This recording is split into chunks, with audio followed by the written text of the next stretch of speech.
Poznáte klamstvo? Keď vás niekto ťahá za nos, zavádza či zahmlieva? Dnes si odhalíme ďalšie spôsoby klamania. Možno patríte k prezieravým ľuďom. Viete, ako odhaliť klamstvo a klamára tvárou v tvár.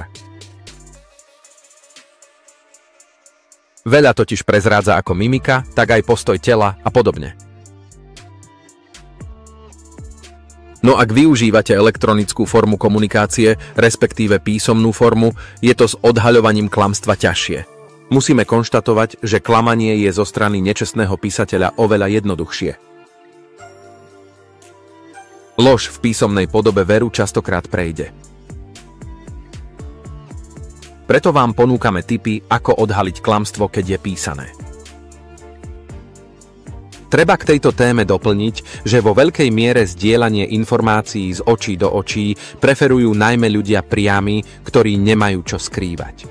No a tí s nie najčistejším svedomím, keď si majú vybrať, vyberú si radšej komunikáciu cez mail, chat alebo SMS. A to hoci vás majú tak povediac po ruke a vedeli by vám informácie bez problémov sprostredkovať i bezprostredne. Nie je to však striktné pravidlo. Sú napríklad situácie, keď je práve elektronická forma komunikácie formou prezieravosti. Keď mať veci čierne na bielom sa jednoducho oplatí. Je to taktiež istá forma dôkazu, z ktorej sa len tak ľahko nedá vyvliecť, ako keď komunikujete priamo bez svedkov. Napríklad komunikácia mailom medzi nadriadeným a podriadeným môže mať aj funkciu akéhosi dokladu. A nesmieme zabúdať ani na introvertov, ktorým je písomné vyjadrovanie predsa len o niečo bližšie v porovnaní s tým ústnym. Im sa tak povediac na diaľku komunikuje ľahšie, vedia si lepšie usporiadať myšlienky a formulovať ich presnejšie. Nič teda nie je čierno-biele a v tomto kontexte treba vnímať aj tému zavádzania a klamstva v elektronickej komunikácii. No prejdime už priamo na odhaľovanie klamstva. Prvým varovným znamením, že niečo nie je v poriadku, je dlhý čas odpovede na správu. Pokiaľ na to nie sú objektívne dôvody a človek nemá čo skrývať, odpovedá väčšinou hneď, ako je to možné. Platí najmä to, že ak človek v chatovej konverzácii píše odpoveď podozrivo dlho, je to signál, že nad svojou odpoveďou musí veľmi premýšľať, aby nevyšlo klamstvo na povrch. K svojim slovám sa totiž klamár často vracia a prípadne ich aj opravuje. Preto na jeho odpovede musíte čakať oveľa dlhšie ako za bežných okolností. A čo odbočenie od témy, respektíve zahovorenie?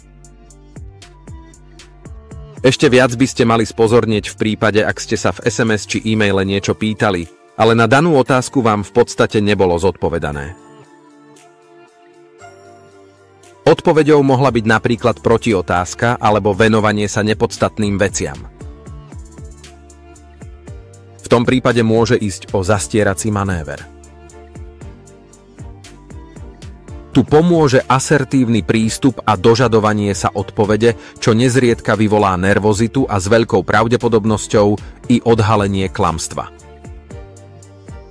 Pokiaľ je ale človek len roztržitý a nie naschvál odbočil od témy, nebude mať s veľkou pravdepodobnosťou jeho odpoveď negatívne emotívne podfarbenie a nebude sa ďalej odpovedi na otázku brániť.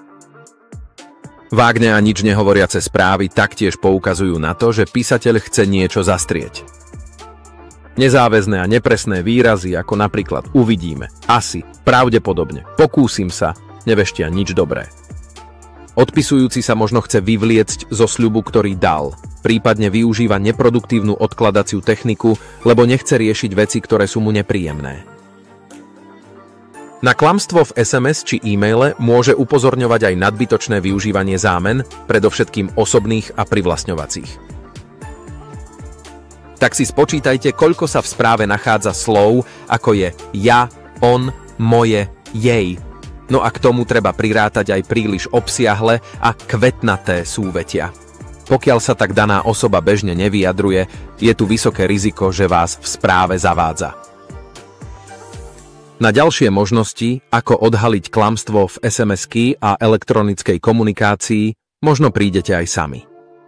Stačí mať odsledovaný bežný uvoľnený štýl konverzácie dotyčného a na tomto základe, keď sa bude správa zásadnejšie vychyľovať od štandardu, zistíte, že sa deje niečo nekalé.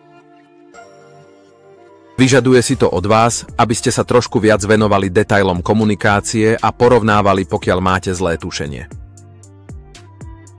Tak a teraz už viete viac o tom, ako odhaliť klamstvo v písomnej podobe. Ďakujeme za pozornosť a nezabudnite dať odber, aby sme sa vám nestratili v záplave obsahu.